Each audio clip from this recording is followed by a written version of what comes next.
How's it going, everyone? It is Drega. With the upcoming release of Indiana Jones and the Dial of Destiny, I thought it'd be kind of fun to go through the previous movies and kind of rank them before the movie comes out. And I'll probably maybe do a video about the Dial of Destiny, depending on how I feel about it when it actually comes out. I mainly wanted to do this just because I personally love these movies. I grew up on them. They're some of my favorite movies ever. I just recently watched all of them again on the 4K Steelbooks, which are pretty dope, and I would highly recommend that you watch them all. I'm going to start with the ones I like least and work my way up to the best. So at number 4, and this is pretty much no surprise to anyone, which is Indiana Jones and the Kingdom of the Crystal Skull. This one's a little bit weird for me because every other movie I've seen multiple times throughout the years, and Crystal Skull I've only really seen when it came out in theaters, and then I've never seen it again. Rewatching this movie on 4K does not do it justice at all. When you compare it to the others, there's a ton of problems here. I'm going to be mostly positive with this because I know this movie gets bashed. I enjoyed it.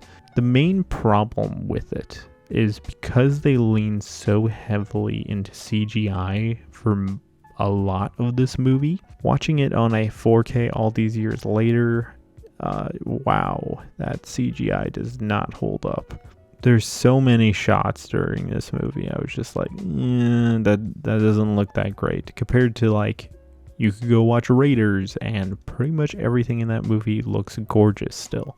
I think that, and just the Crystal Skull itself isn't entirely too interesting, and the side characters around Indy are not the greatest, even the villains as well.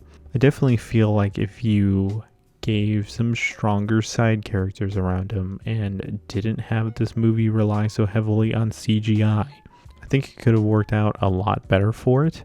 The biggest travesty of all freaking time in this movie was killing off Sean Connery.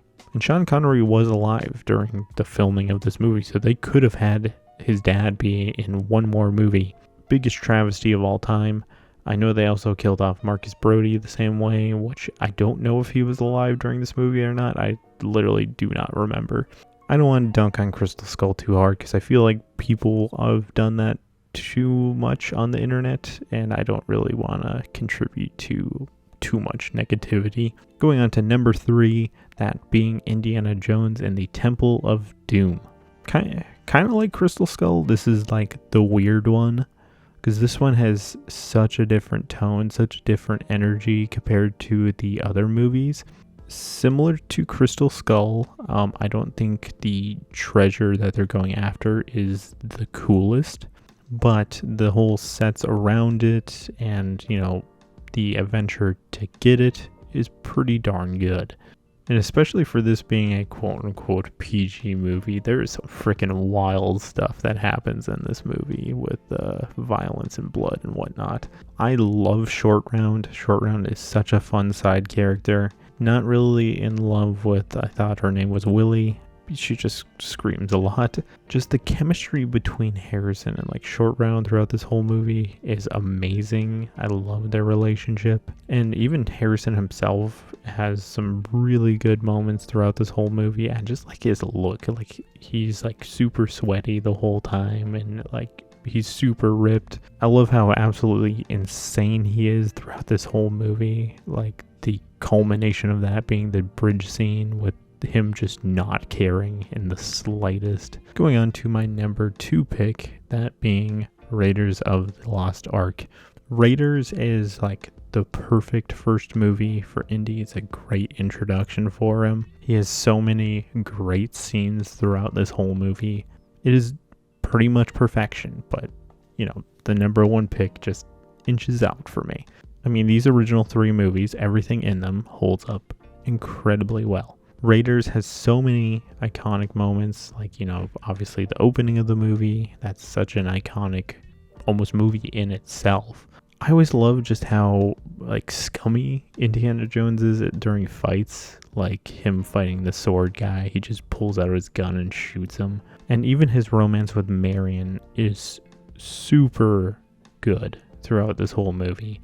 no wonder why they brought her back for Crystal Skull, to eventually have him marry her, because like out of all the girls that have been in these movies, her relationship with him works the best. I love the whole adventure of going after the Ark. It is such a good treasure to go after, and I love the whole kind of mystery behind, does Indy actually believe in this stuff? Like, is this just a bunch of garbage? Kind of tests him in a way. If he would have probably done nothing, the Nazis would have not found the Ark, and probably wouldn't have. And even if they did, they would have probably opened it as well and still died.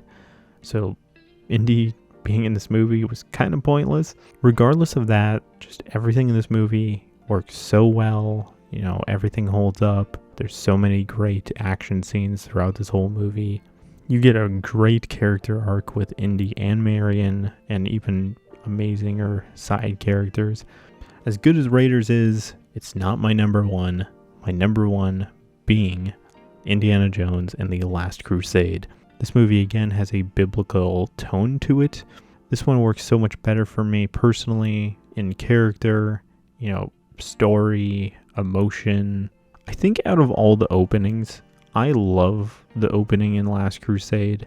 I love the misdirect at the beginning to where you're thinking it's just these kids watching Indy, and it's actually not Indy, it's someone else. Seeing a young version of him, super cool. I like that you set up all future things for Indy in that opening scene. His fear of snakes, how he has a scar on his face, how he uses the whip, how he gets the hat, is super dope to set up your character in like 10 minutes. And I absolutely love the transition shot where like they put the hat on the young version of him, the head's down, and then when the head goes up, it's the adult version of him. Dopest transition in these movies. After that, pretty much regular Indiana Jones fare. We learn about the treasure. We kind of start going on this little mystery with him. That's all fun, good. I love the X marks the spot in the museum. That was a great joke. Where this movie rockets into the stratosphere is literally once Sean Connery enters this movie. He is single-handedly the best side character in any of these movies. I love his relationship with Indy. It is the funnest father-son relationship in like all of film. I love their relationship. It is peak fiction. Just how throughout this movie, Indy is doing so many insane things, and he like looks to his dad for approval every time, and he is just disappointed. And his dad literally does not care. Like, he just smashes a vase on his head at one point, and he's like, oh crap, I might have broke a priceless artifact. But then he's like, oh, it's fake. And he gets only excited about that it's fake, not that he just hit his son in the head with a vase. Quite literally, my only complaint about Last Crusade is that we don't get more of Sean Connery as Indy's dad in the future. It is such a travesty that we did not get more of him. And if the father-son relationship wasn't good enough for you, Indy's dad and Marcus Brody, their relationship is equally as good. They are so fun together. I love their little jokes, little handshakes that they make, and that they're having a nice fun time while being hostages.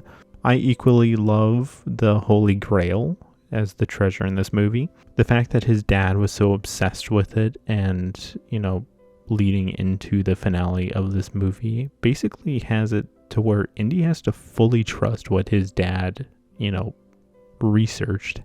And it's almost like they're going on that final trial together. And it is such a great way to end a movie. I love that they were all so, blinded by trying to get the Grail.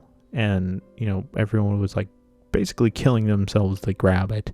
And, the way that Indy's dad gets Indy to finally listen to him, instead of calling him Junior, he calls him Indiana for the first time. And it's like, okay, Dad, let's go. Such a beautiful moment. Also love that he's like, why'd you call yourself Indiana? That was the dog's name. And then just everyone around them is just making fun of Indy for it. And he's like, I really like that dog. And Last Crusade is single-handedly the best ending, and it should have just stayed the ending for Indiana Jones. Them riding off into the sunset. It is a beautiful shot. You really didn't need any other ending for Indiana Jones. It is such a beautiful ending for his movies. So hopefully Dial of Destiny gives him a better ending, but I severely doubt it. I absolutely love these movies. They're such a special thing to me because I grew up with them, and I'm extremely excited for Dial of Destiny. Leave your guys' ranks of your favorite Indiana Jones movies in the comments below. Otherwise, thank you for watching, and this is Drago, signing out.